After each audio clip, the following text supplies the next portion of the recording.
In the following video you're about to watch, a woman named Silly was touring a house with her family when she noticed something on playback that nobody caught in the moment. The afternoon was completely ordinary. Kids wandering ahead, her nephew mentioning he was a little scared. Nothing felt off. It was only later that she found what was already in the footage. No, we're not. Oh, I like this stuff as well, but... Oh my god!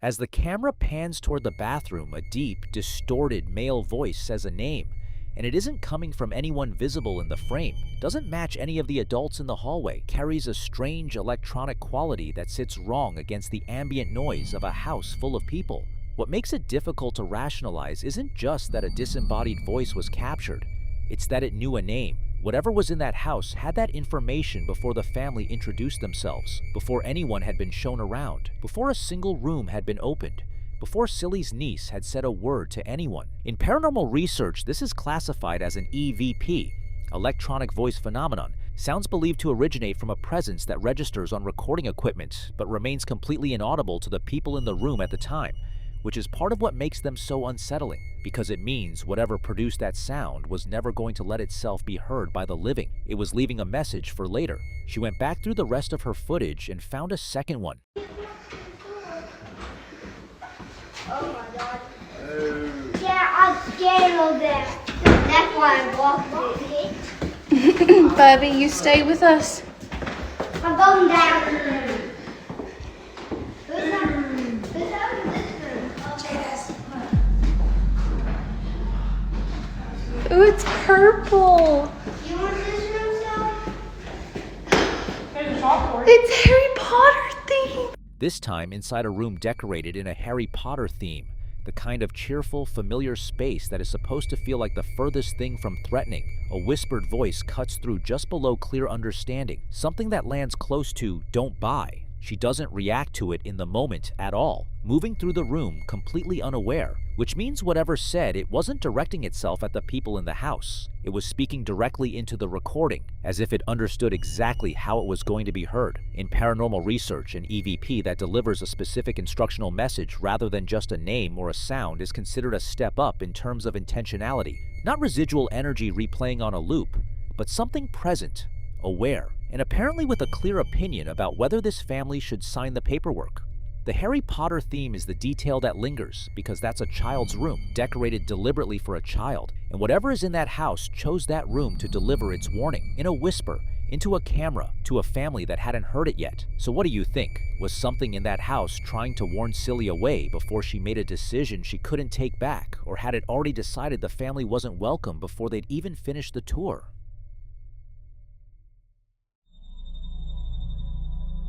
In this next clip, someone is moving through a residence in California at night, peeking first from behind a door frame into a dimly lit hallway before stepping into a dining room, completely ordinary space, nothing out of place, but they seem to already know which direction to point the camera.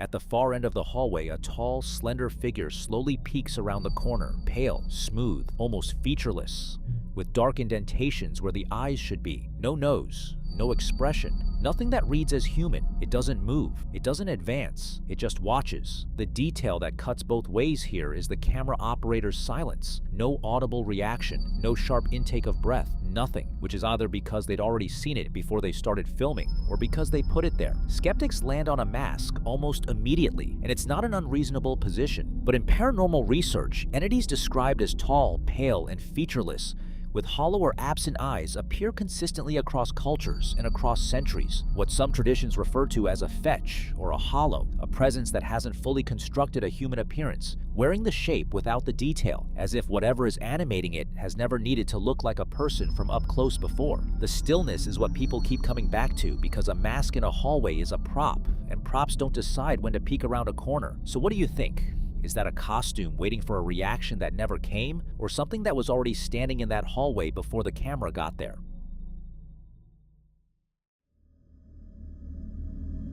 In this next clip, a woman is home alone at night, just her and her small dog, when she starts hearing strange sounds coming from the basement. She mentions it at the very start of the video, noises near the drums, something metallic, and she's already nervous enough to narrate her own decision to go investigate. She admits she's trying to be brave, that people told her to be brave, and you can hear in her voice that she's already not convinced. The dog isn't helping either, standing at the top of the stairs, looking down into the dimly lit landing below, then glancing back at her like it's waiting to see what she'll do first. She starts descending, breathing audibly, shaky footage the whole way. She reaches the bottom, scans the room, a finished basement with a couch, some guitars, a full drum set on a light rug, and quietly says, "Nobody here," before calling out into the silence. Then she notices the drumsticks on the floor. She starts to say something about them. Watch. Okay guys, I'm hearing noises in the basement, like the drums. I'm trying to be brave, like everyone said. It's just me and the dog in the house tonight. Oh my god. You heard that, right? Okay, I'm gonna be brave. I'm going downstairs.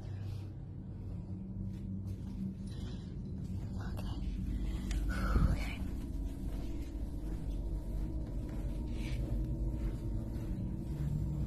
Nobody here. Hello? The drumsticks are on the ground. That's not... Oh my god, I'm going upstairs. Oh no, no, no. The large multi-panel artwork mounted on the wall behind the drum set tears away and crashes to the floor. Hard, sudden, and completely unprompted. Nobody's near it. Nobody touches it. Her screams are immediate, and the footage becomes a blur as she sprints back up the stairs. That initial metallic clang before she even went down is what makes this harder to dismiss. Two separate events, one before and one after she enters the room. Some viewers think poltergeist activity, pointing to the classic pattern of escalating disturbances centered on a space rather than a person. Others think the drumsticks being displaced was already a sign that something had been moving through the room before she arrived. What triggered it, and what exactly was down there with her, that part, nobody can say. Like and subscribe if you're enjoying watching this video. Whether the answer is a draft, a loose mount, or something else entirely, the timing of that crash, right as she noticed something was already wrong, is hard to explain away.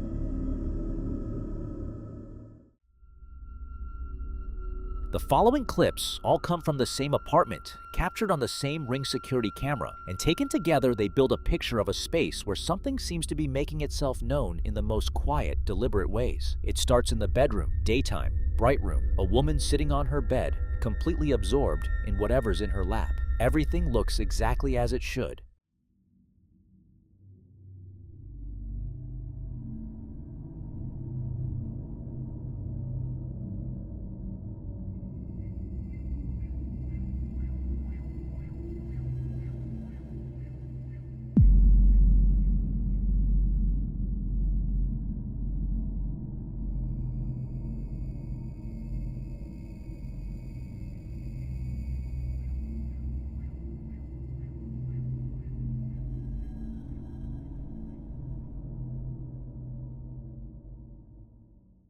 Behind her, the closet door begins to swing open on its own, slowly, smoothly, no creak, no draft, no reason, until it's standing open by a few feet, revealing the dark space inside. She doesn't turn around once. The movement is what divides people, because air pressure differences between a closet and an open room can cause a door to drift. But drifting looks different from this, and most people who watch it closely land on the same word, deliberate. It happens again. Same room, same bed, same woman. This time she's tidying up, folding things with her back to the door, and that same door begins to swing inward behind her, opening into the dark, until just at the end of the clip, she turns her head slightly, as if something caught the edge of her perception, a sound she couldn't quite place.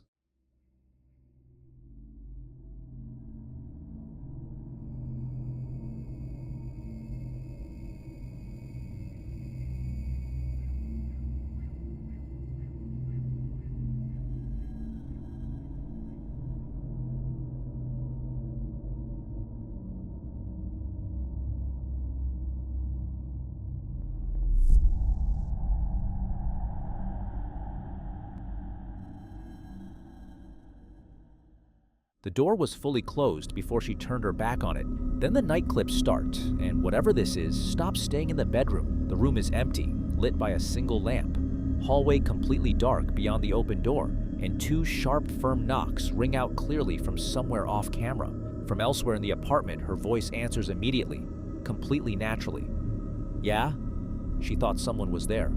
Her roommates weren't home. In paranormal research, that kind of knock, timed, directed at someone specific, waiting for a response, is considered intelligent activity, which sits in a different category entirely from residual haunting, where energy replays on a loop with no awareness of the living. Something in that apartment knew she was home.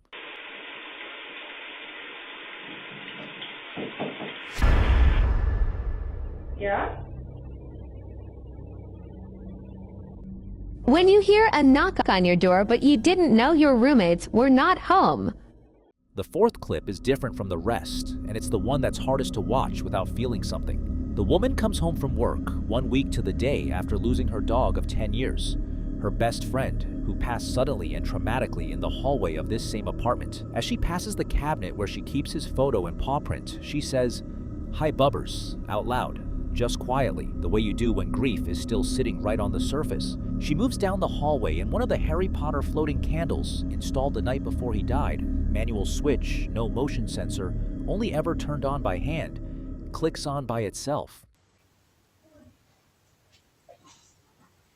Good of you. Like this. So bad. My dollars.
She'd been turning on a single candle in his honor since he passed. This one turned itself on. In paranormal research and across virtually every cultural tradition that addresses it, animals are considered among the most likely to return after death to the people they were closest to. And the location matters here because that hallway was where he died, and that candle was already his. So what do you think? Is something still moving through that apartment that has been there longer than any of them? Or did a dog find his way back down a hallway he already knew by heart?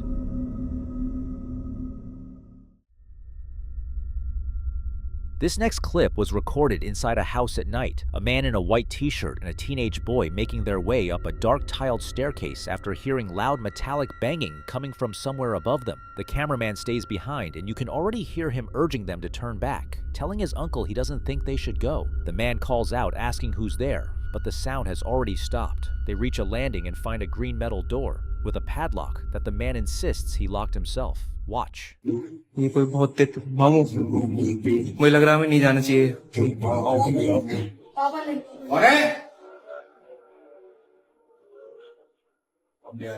रुक गई आवाज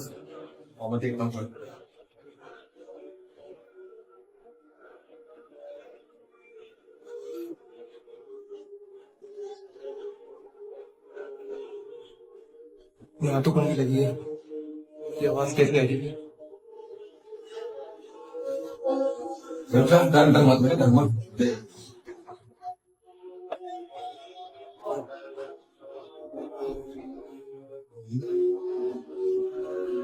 मामू आवाज आ रही किस चीज की नीचे ये क्या हो रहा है वो ताला लगा है। ताला लगा है, फिर आवाज कैसी आ रही है? As the two of them peer into the darkness beyond that open door, a distorted, high-pitched shriek erupts and sends them stumbling backward in a panic. The locked door detail is what sticks with viewers. If the padlock was secured, something on the other side couldn't have been responsible for those bangs. Many who followed similar cases from South Asian households immediately pointed to jinn activity, a belief rooted deeply in Islamic tradition where jinn are understood to be invisible beings capable of inhabiting homes and making their presence physically felt. You decide what's behind that door.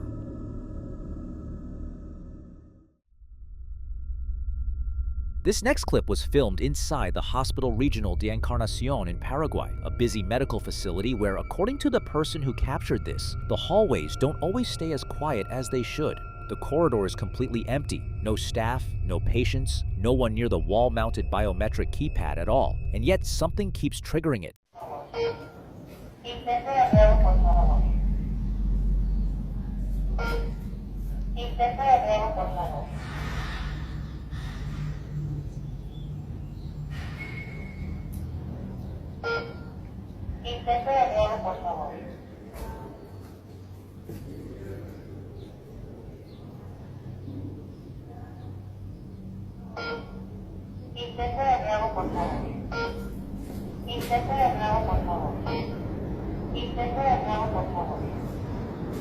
Over and over, the scanner beeps, and a synthesized female voice responds, "Intente de nuevo, por favor."